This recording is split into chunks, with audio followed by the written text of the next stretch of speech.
2 Years in the Forbidden City by Princess Ling. Chapter 19. The Sea Palace.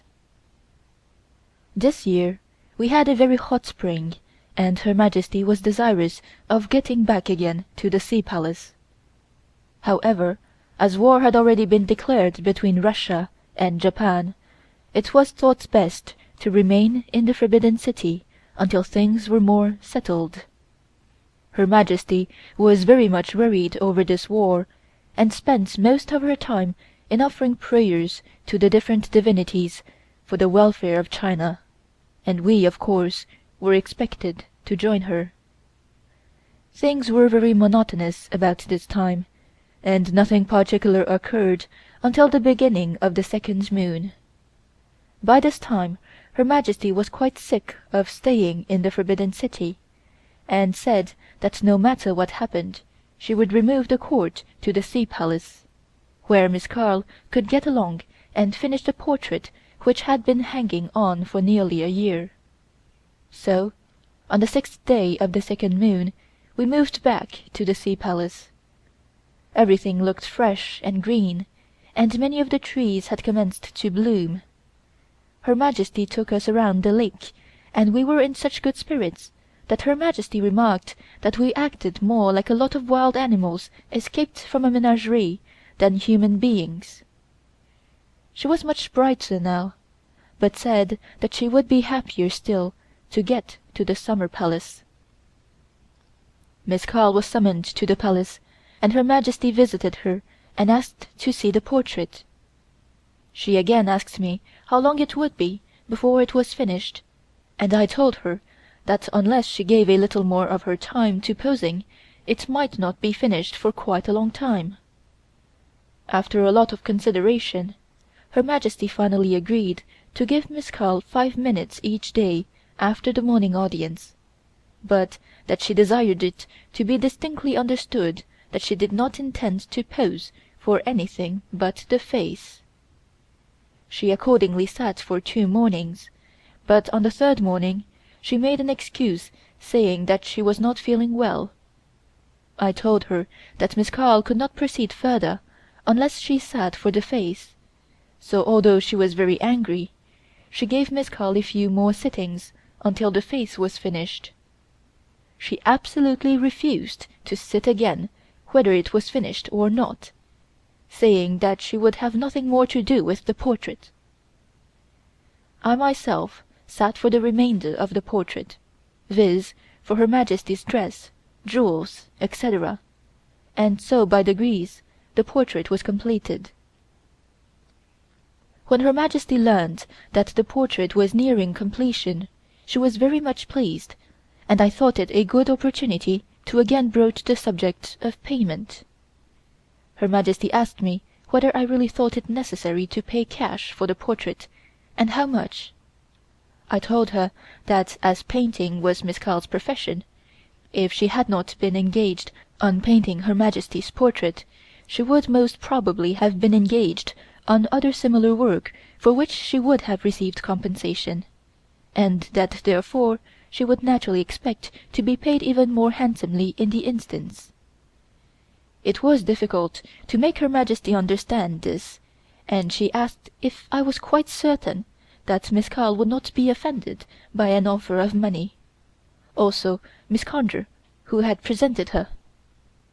I explained that in America and Europe it was quite customary for ladies to earn their own living either by painting, teaching, or in some other similar manner, and that it was no disgrace, but rather the opposite. Her Majesty seemed very much surprised to learn this, and asked why Miss Carl's brother did not support her himself. I told Her Majesty that Miss Carl did not desire him to provide for her, besides which he was married and had a family to support. Her Majesty gave it as her opinion that this was a funny kind of civilization. In China, when the parents were dead, it was the duty of the sons to provide for their unmarried sisters, until such time as they married. She also said that if Chinese ladies were to work for their living, it would only set people talking about them. However, she promised to speak with her ministers about paying Miss Carl, and I felt somewhat relieved, as there seemed to be a probability of something satisfactory being arranged after all. The 12th day of the second moon was the anniversary of another interesting ceremony, viz., the birthday of flowers and trees. After the morning audience we all went into the palace grounds, where the eunuchs were waiting with huge rolls of red silk. These were all commenced to cut into narrow strips, about 2 inches wide and 3 feet long. When we had cut sufficient, Her Majesty took a strip of red silk and another of yellow silk, which she tied round the stem of one of the peony trees. In China the peony is considered to be the queen of flowers. Then all the court ladies, eunuchs and servant girls set to work to decorate every single tree and plant in the grounds with red silk ribbons, in the same manner as Her Majesty had done. This took up nearly the entire morning, and it made a very pretty picture, with the bright costumes of the court ladies, green trees and beautiful flowers. We then went to a theatrical performance. This represented all the tree fairies and flower fairies celebrating their birthday. The Chinese believed that all the trees and flowers have their own particular fairies, the tree fairies being men and the flower fairies being women.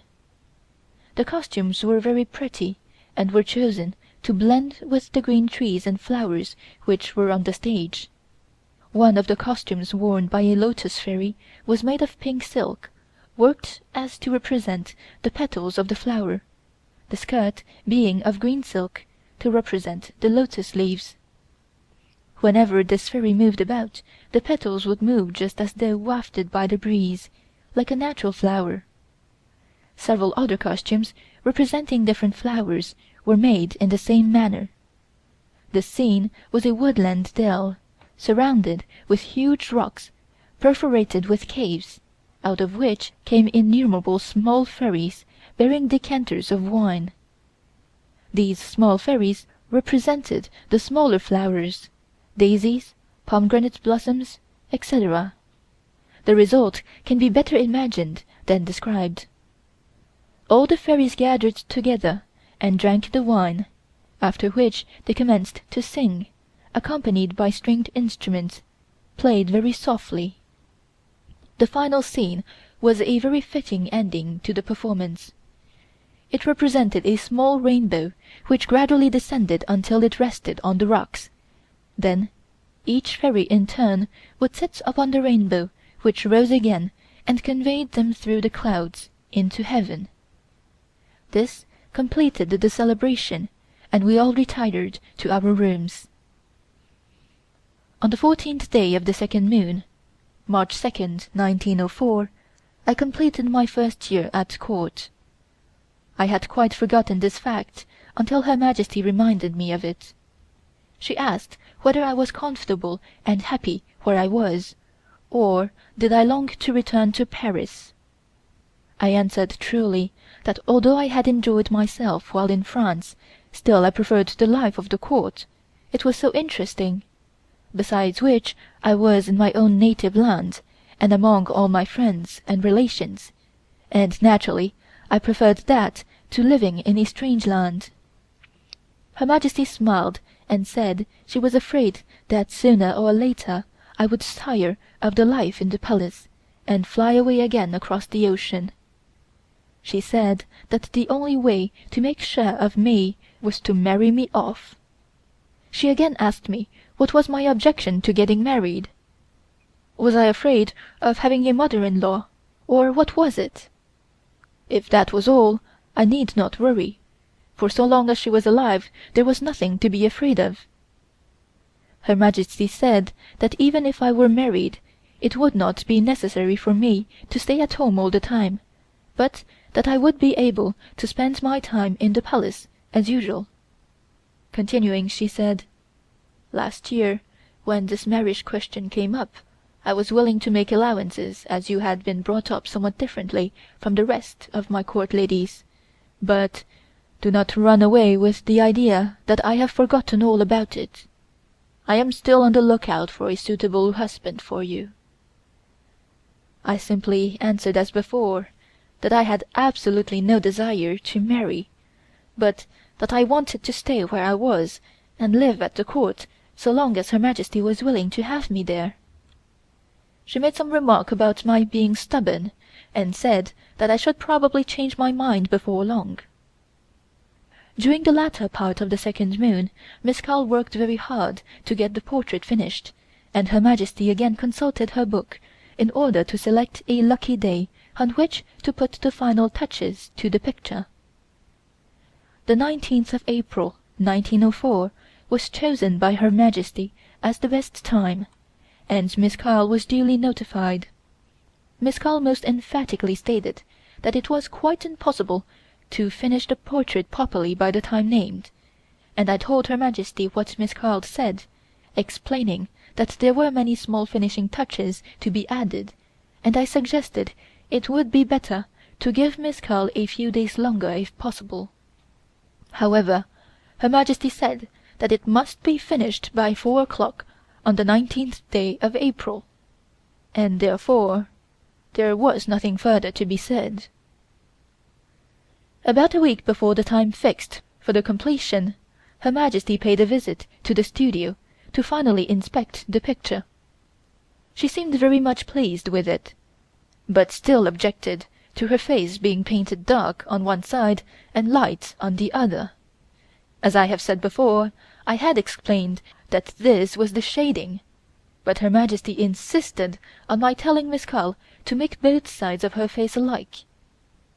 This led to a pretty hot discussion between Miss Carl and myself, but she finally saw that it was no use going against Her Majesty's wishes in the matter, so consented to make some slight alteration. Happening to catch sight of some foreign characters at the foot of the painting, Her Majesty inquired what they were, and on being informed that they were simply the artist's name, said, "Well, I know foreigners do some funny things, but I think this is about the funniest I ever heard of. Fancy putting her own name on my picture! This will naturally convey the impression that it is the portrait of Miss Carl, and not a portrait of myself at all." I again had to explain the reason for this, saying that it was always customary for foreign artists to write their names at the foot of any picture they painted, whether portrait or otherwise. So Her Majesty said she supposed it was all right, and would have to remain, but she looked anything but satisfied with it. By working practically all night and all day, Miss Carl managed to get the portrait finished by the time stipulated, and Her Majesty arranged that Miss Conde and the other ladies of the Diplomatic Corps should come to the Palace and see the portrait.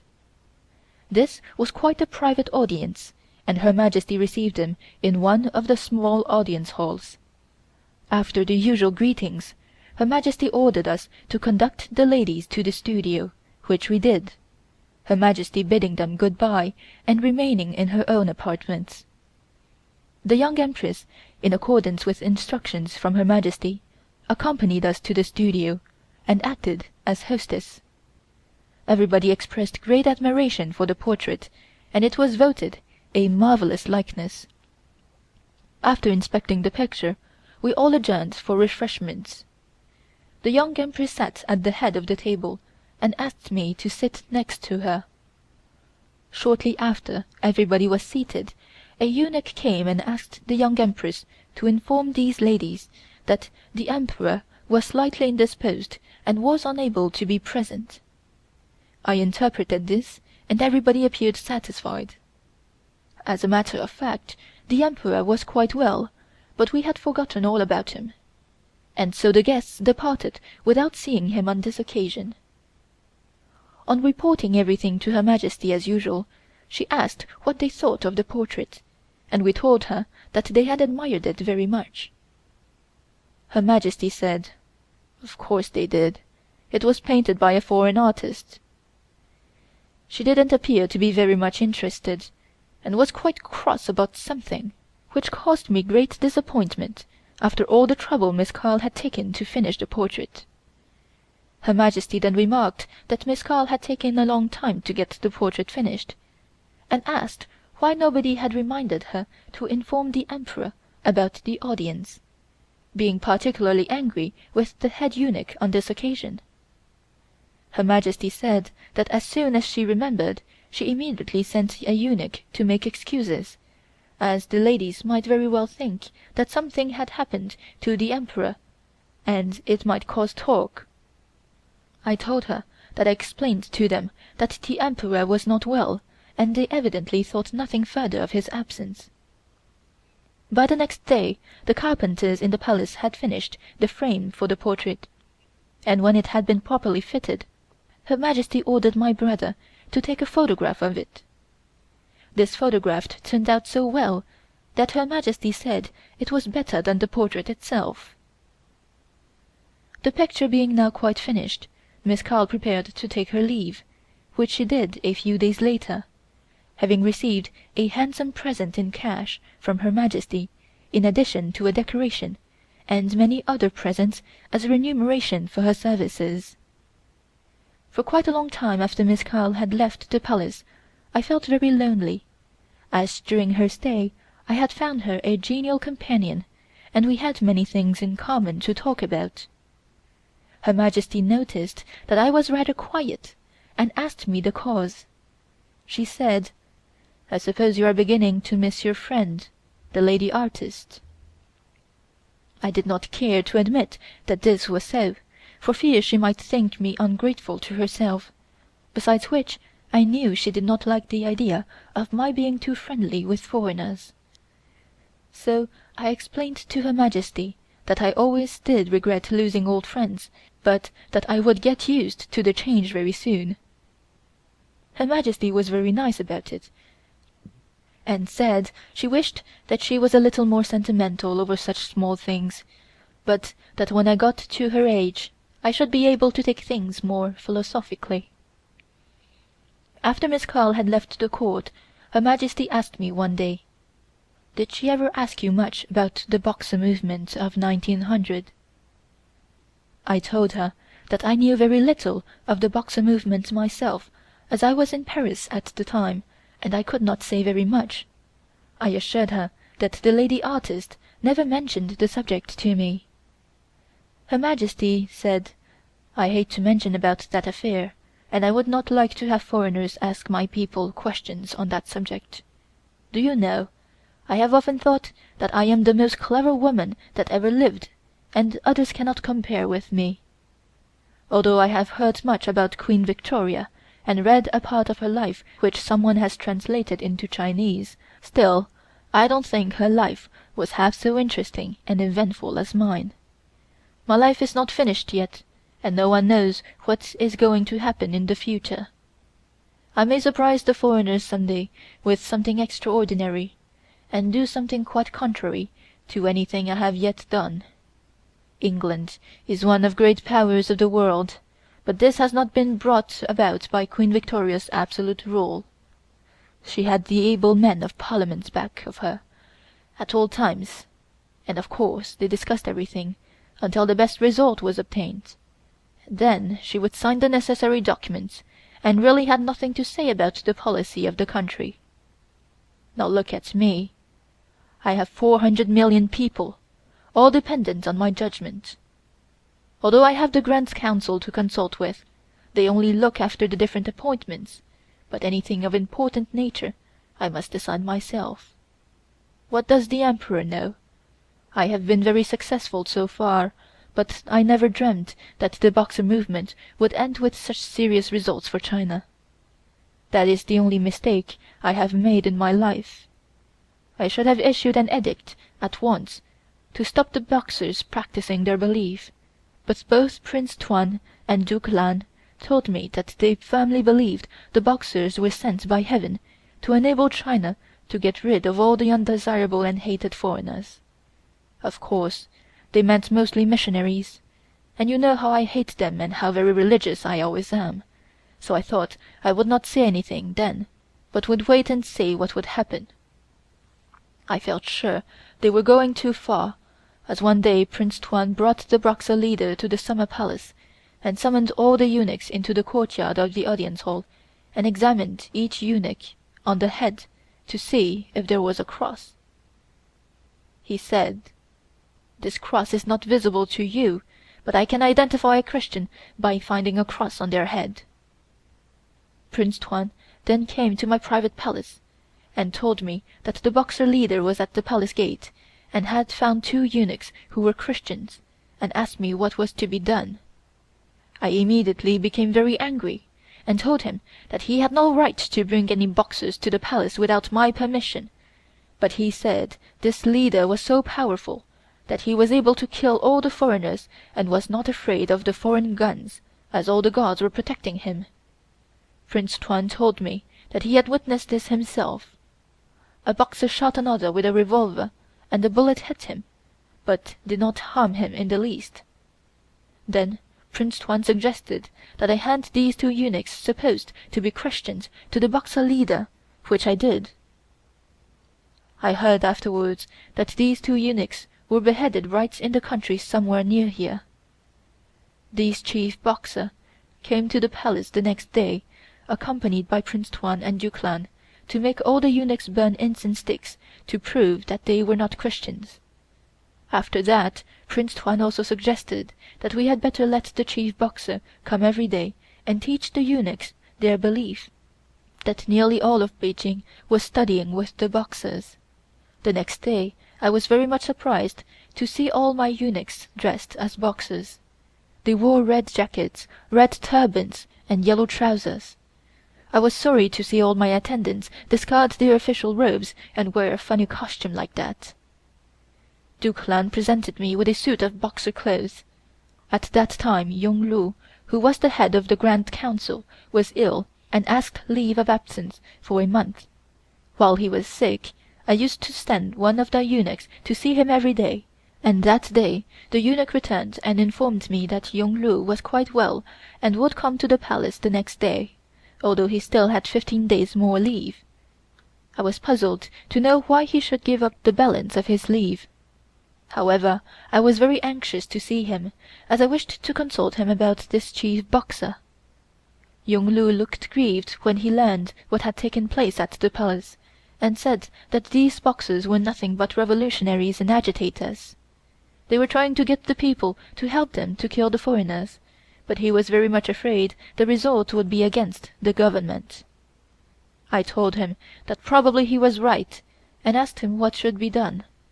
He told me that he would talk to Prince Tuan, but the next day Prince Tuan told me that he had had a fight with Yung Lu about the Boxer question, and said that all of Peking had become Boxers, and if we tried to turn them, they would do all they could to kill everyone in Peking, including the court.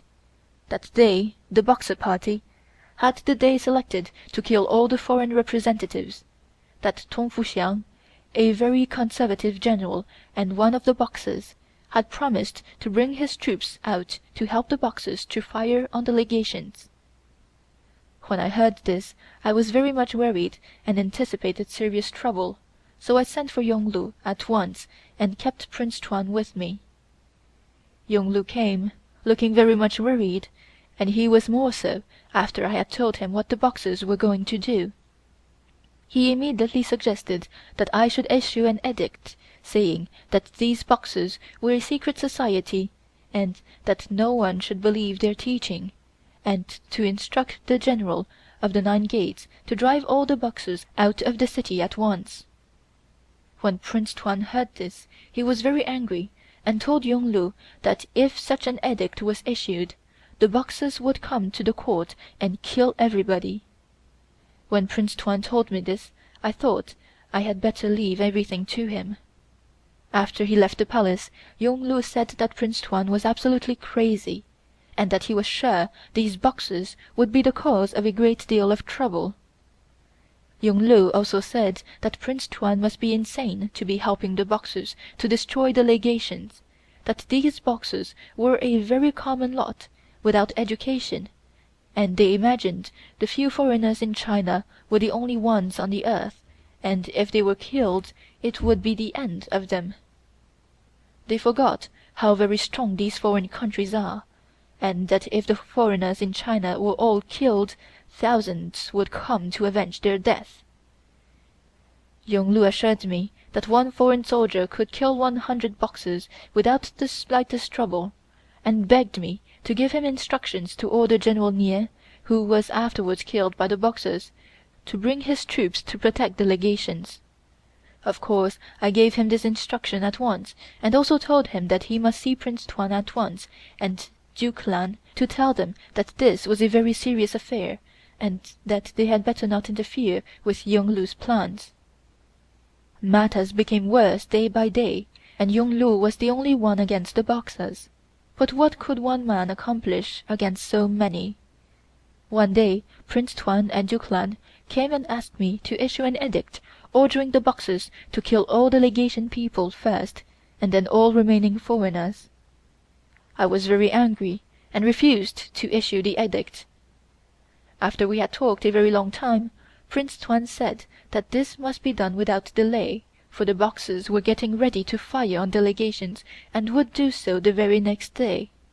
I was furious, and ordered several of the eunuchs to drive him out, and he said as he was going out, "If you refuse to issue that edict, I will do it for you whether you are willing or not." And he did. After that you know what had happened. He issued these edicts unknown to me, and was responsible for a great many deaths. He found that he could not carry his plans through, and heard that the foreign troops were not very far from Peking. He was so frightened that he made us all leave Peking. As she finished saying this, she started to cry, and I told her that I felt very sorry for her. She said, "You need not feel sorry for me for what I have gone through, but you must feel sorry for that my fair name is ruined. That is the only mistake I have made in my whole life, and it was done in a moment of weakness. Before, I was just like a piece of pure jade. Everyone admired me for what I have done for my country. But the jade has a flaw in it since this Boxer movement, and it will remain there to the end of my life. I have regretted many times that I had such confidence in and believed that wicked Prince Tuan. He was responsible for everything." By the end of the third moon, Her Majesty had had enough of the Sea Palace, and the court moved into the Summer Palace. This time we travelled by boat, as it was very beautiful weather. On reaching the water gates of the palace, we found everything just lovely, and the peach blossoms were in full bloom. Her Majesty plainly showed how glad she was to be back once more, and for the time being seemed to have forgotten everything else, even the war. Chapter 19